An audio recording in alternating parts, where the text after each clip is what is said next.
Hello everyone, welcome to Eastern Rehab podcast. My name is Mohammad मुस्तकीम, को founder of eastern rehab.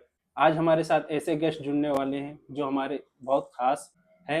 आज के इस podcast में हम बात करने वाले हैं फिजियोथेरेपी, कौन सा कॉलेज बेटर होता है, इंटर्नशिप कैसे होगा और फिजियोथेरेपी में क्या होने वाला है। Hello sir, welcome to our podcast. Sir please अपने बारे में कुछ बताइए हमारे दर्शकों को। Myself, Dr. Azmi Abbas, MPT Orthopedics and founder of PhysioCare Clinic. मैं पिछले लगभग 15 साल से प्रैक्टिस कर रहा हूँ फिजियोथेरेपी की फील्ड में और आज डॉक्टर मुस्तकीम से मेरी मुलाकात हुई और आज हम पॉडकास्ट के सिलसिले में ये एक पॉडकास्ट बनाने वाले हैं जिसमें कि हम बात करेंगे फिजियोथेरेपी के पास्ट, प्रेजेंट और फ्यूचर तीनों की, कि पास्ट कैसा था और प्रेजेंट कैसा है और फ्यूचर कैसा होगा। और जो बच्चे फिजियोथेरेपी का कोर्स करके निकल रहे हैं और वो इंटर्नशिप करने जा रहे हैं, उसमें उनको क्या सीखना है, सबसे ज़्यादा किस चीज़ पे फोकस करना है और फ्यूचर में क्या करना है। तो आगे के सवालात ये हमसे पूछेंगे, मैं इनका जवाब दूंगा। तो सर बढ़ते हैं हमारे पहले क्वेश्चन की तरफ। सर आपने फिजियोथेरेपी चूज क्यों किया, कोई इंस्पिरेशन या कोई टर्निंग पॉइंट? फिजियोथेरेपी चूज़ करने का सबसे बेसिक और पहला रीज़न ये था कि आजकल लोगों को सबको पता है कि मॉडर्न मेडिसिन जितनी भी है, सबके कुछ ना कुछ साइड इफ़ेक्ट्स हैं। तो शुरू से ही एक ऐसी फील्ड में जाने का इरादा था कि जिससे लोग ज़्यादा से ज़्यादा बिना दवा के, बिना मेडिसिन्स के, बिना साइड इफ़ेक्ट्स के ट्रीटमेंट को फ़ॉलो कर पाएँ और अपनी ज़िंदगी को आसान बना पाएँ। क्योंकि आज के दौर में सबको पता है कि अंग्रेज़ी दवाइयाँ जहाँ कुछ फ़ायदा करती हैं, वहाँ कुछ नुकसान भी करती हैं। और फिज़ियोथेरेपी एक ऐसी फ़ील्ड है, जिसमें हम लोग एक्सरसाइज़ और मशीनरी ट्रीटमेंट के ज़रिए पेशेंट को ट्रीट करते हैं, जिसका कोई भी साइड इफ़ेक्ट नहीं होता है। हाँ, अगर गलत तरीके से एक्सरसाइज़ कर रहा है कोई पेशेंट बिना फिज़ियोथेरेपी की एक्सपर्ट फिज़ियोथेरेपिस्ट की एडवाइस के, तो वहाँ पे साइड इफ़ेक्ट्स हो सकता है, अगर वो प्रॉपर एक्सरसाइज़ नहीं कर रहा है तो। तो शुरू से ही एक बेसिक प्लान था मेरा, बेसिक एक ख्वाब था कि जो है ऐसी फ़ील्ड में जाना है, कि जहाँ पे पेशेंट्स को ज़्यादा से ज़्यादा हम अपने ट्रीटमेंट से रिस्पॉन्स कर पाएँ। तो सर मैं ये जानना चाहता हूँ कि आपको फिजियोथेरेपी चूज करने के पीछे का सबसे बड़ा इंस्पिरेशन क्या था? इंस्पिरेशन ये था कि हमारे एक बहुत सीनियर सर थे, डॉक्टर मिश्रा सर, वो इंटीग्रल यूनिवर्सिटी में प्रोफ़ेसर थे। तो जब मैं इस फ़ील्ड में आया, मैंने डिप्लोमा में एडमिशन लिया, तो मैं सर के साथ प्रैक्टिस कर रहा था और सर एक बहुत ही सीनियर और बहुत ही क्वालिफ़ाइड फिज़ियोथेरेपिस्ट थे। जामिया यूनिवर्सिटी दिल्ली से उन्होंने अपना बैचलर्स किया था और मास्टर्स किया था। जबकि वहाँ पे जनरल की 1 सीट थी, टोटल 3 सीट्स थी, जिसमें कि 1 जनरल की सीट थी, उस पे सर का सिलेक्शन हुआ। तो वो एक इंस्पिरेशनल मोड था मेरे लिए कि वहाँ से मैंने सोचा कि मैं भी इस फ़ील्ड में आगे बढ़ूँगा, डिप्लोमा डिग्री, मास्टर्स तीनों करूँगा और मैंने किया। मेरा डिप्लोमा भी है, डिग्री भी है, मास्टर्स है, ऑर्थोपेडिक्स। ठीक है सर, बढ़ते हैं दूसरे क्वेश्चन की तरफ। बीपीटी के फर्स्ट ईयर में सबसे डिफिकल्ट सब्जेक्ट आपको कौन सा लगा था और आपने उसे कैसे हैंडल किया था? सबसे टफ सब्जेक्ट मुझे बायोमैकेनिक्स लगता था, क्योंकि शुरू में बायोमैकेनिक्स एकदम समझ में नहीं आती थी। तो बस ये था कि इंटरेस्ट नहीं था, मगर ये था कि कोर्स के साथ में इसको पढ़ना कंपल्सरी है। तो बायोमैकेनिक्स को जब मैंने देखा कि इस फील्ड में इसका प्रैक्टिकली बहुत ज़्यादा रोल है, तो फिर उसको ज़बरदस्ती समझ लीजिए कि उस पॉइंट को मैंने फ़ोकस करके पढ़ना शुरू किया।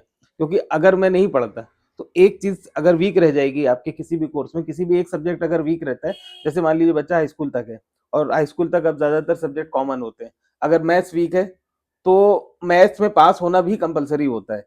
तो अगर वैसे ही मैं बायोमैकेनिक्स अगर छोड़ देता, तो फिर ये होता कि नंबर कम आते, तो ओवरऑल परसेंटेज गड़बड़ होती। इसलिए तो मैंने बायोमैकेनिक्स पे मेहनत की और फिर बाद में अच्छे नंबरों से पास भी हुआ। से भी हमारे पास ही बहुत क्वेरी आ रही थी सर कि जी। पूछे कि सबसे डिफिकल्ट सब्जेक्ट क्या है और इसको कैसे हैंडल किया। तो सर बताना चाहेंगे आपको इस सब्जेक्ट को हैंडल कैसे किया, आपने क्या तरीका निकाला इसको समझने का और आगे चीज़ों को अच्छा, आसान अच्छा। बनाने देखिए, का? सबसे अच्छा तरीका होता है कि अगर आपको कोई चीज़ नहीं समझ में आ रही है, तो आप उस चीज़ को पढ़िए और समझिए और फिर लिखिए।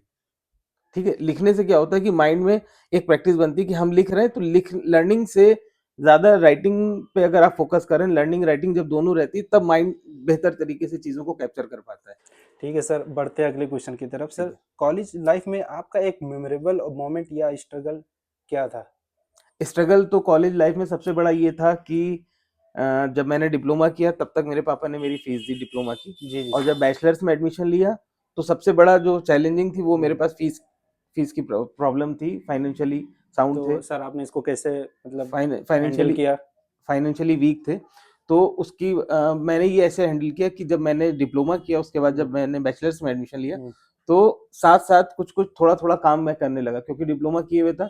तो डिग्री के साथ साथ मैंने थोड़ा काम किया और अपनी फीस खुद अपने पैसे से कमा के उसमें फीस मैंने तो निकाली। मतलब अगर आप चाहे तो एज अ स्टूडेंट्स खुद की फीस ड्यूरिंग फिजियोथेरेपी आप अच्छे से कवर हाँ, कर सकते हैं। बिल्कुल कर सकते हैं। मगर एक चीज और मैं स्टूडेंट से कहना चाहूंगा कि आप बिल्कुल पढ़ाई पे फोकस करिए। ये ना सोचिए अगर आप फीस निकालने की सोच रहे हैं तो बहुत से स्टूडेंट्स ये गलती कर नहीं, बैठते हैं कि मतलब साथ आपको में, दोनों मैनेज करके चलना पड़ेगा, हाँ, एक ही। मगर ज्यादा फोकस स्टडी पे होना चाहिए। हम्म, अगर अर्निंग की तरफ ज्यादा फोकस चला गया तो गड़बड़ हो जाएगा मामला। अच्छा अच्छा। हाँ, आपको दोनों चीजें रखना है। अगर आप फाइनेंशियली वीक हैं तो आप अपनी फीस निकालिए, उससे फीस जमा करिए और सब पढ़िए। कोई मेमोरेबल पार्ट कॉलेज में? मेमोरेबल पार्ट ये था कि जब फर्स्ट टाइम हम लोग का पोस्टर प्रेजेंटेशन था, हम्म, स्टेज पे जाके सामने मेरे 200 जूनियर सीनियर कलीग्स और सीनियर्स और टीचर्स सब बैठे थे, सामने जाके प्रेजेंटेशन देना था। तो उस टाइम बहुत ज़्यादा हेजिटेशन हो रही थी कि कैसे देंगे क्या है।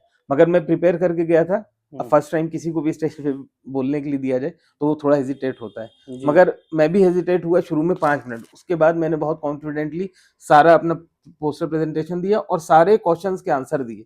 सबसे मेमोरेबल पॉइंट यही था कि मैंने कोई भी क्वेश्चन में मैं अटका नहीं, सारे क्वेश्चंस के मैंने जवाब दिए। ठीक है सर, बढ़ते अगले क्वेश्चन की तरफ। सर, इंटर्नशिप के दौरान कोई ऐसा केस जिससे आपको कॉन्फिडेंस बूस्ट हुआ हो? हाँ, एक इंटर्नशिप के दौरान मेरा एक पेशेंट था जिसको कि फ्रैक्चर शेफ्ट पे हुआ था फीमर के। तो उसके बाद उसमें नेलिंग वगैरह हुई थी उसकी, तो बाद में उसका पोस्ट रिहैब हम लोग के पास वो केस आया था। और वो पेशेंट करीब उसकी उसका वेट था 80 केजी और वे एज थी 60 केजी, सॉरी 60 इयर्स। 60 इयर्स उसकी एज थी, वेट था 80 केजी। तो 80 केजी के पेशेंट्स को रिहैब करने में उसको बैठाना, खड़ा करना, चलाने की ट्रेनिंग देना वो एक चैलेंजिंग था। तो सबसे पहला मेरा केस था, उनका नाम करीब ऐसे था कुछ रमेश करके, रमेश यादव या रमेश कुमार ऐसे कुछ नाम था उनका। उस पे हम लोगों ने रिहैब किया। तो वो सर ने पेशेंट मुझे ही दिया कि इनका सारा रिहैब आपको हम्म, करना है। तो उनका डे 1 से लेके 4 to 6 वीक्स उनकी फिजियोथेरेपी चली। तो उनका डे बाय डे जो इम्प्रूवमेंट आया वो मेरा मेमोरेबल है कि वो उसमें बहुत अच्छा रिस्पॉन्स मिला था हम लोगों को। वो पूरा मेरा टीम वर्क था, मगर सबसे हेड में ही था और सर ने हमको आगे किया कि आपको इनको पूरा रिहैब करना है।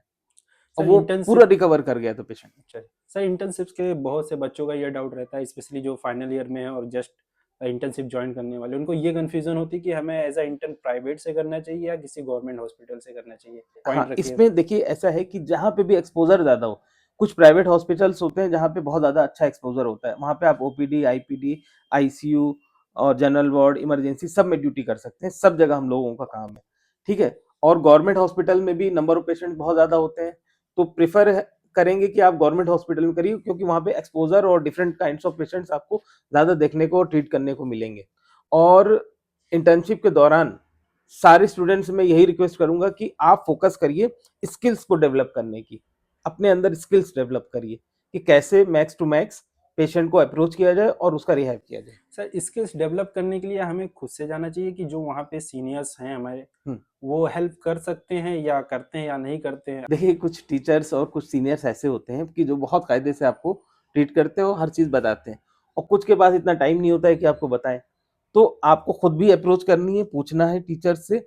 और जैसे जो वर्कशॉप्स होती हैं और सीएमईज होती हैं, उनको अटेंड करिए। तो उसमें जो नई नई टेक्निक सिखाई जाती है कि जैसे ड्राई नीडलिंग है, काइनेसोलॉजी टेपिंग है ना, पेल्विक फ्लोर की एक्सरसाइजेज हैं, ये इस पे जो स्पेसिफिक वर्कशॉप होती है उसको अटेंड करिए। तो उसको जब आप अटेंड करेंगे तो आप नई नई टेक्टिक्स सीखेंगे और उसको फिर पेशेंट पे अप्लाई करेंगे। ये नहीं कि आप फिजियोथेरेपिस्ट हैं तो बस आपने डायथर्मेट्रेक्शन यूएस लगा दिया, स्पाइनल एक्सटेंशन बता दिया, बस इतना नहीं, आपको आगे बढ़ना है। स्किल तभी डेवलप होगी जब आप नई चीजें सीखेंगे। मतलब या प्राइवेट से करें या गवर्नमेंट से करें, लेकिन आपके अंदर वो होना चाहिए सीखने का हाँ, जज्बा, तभी आप सीख हाँ, सकते हैं। और स्किल डेवलप करने की एक हम्म। चाह होनी चाहिए कि I have to develop the skills.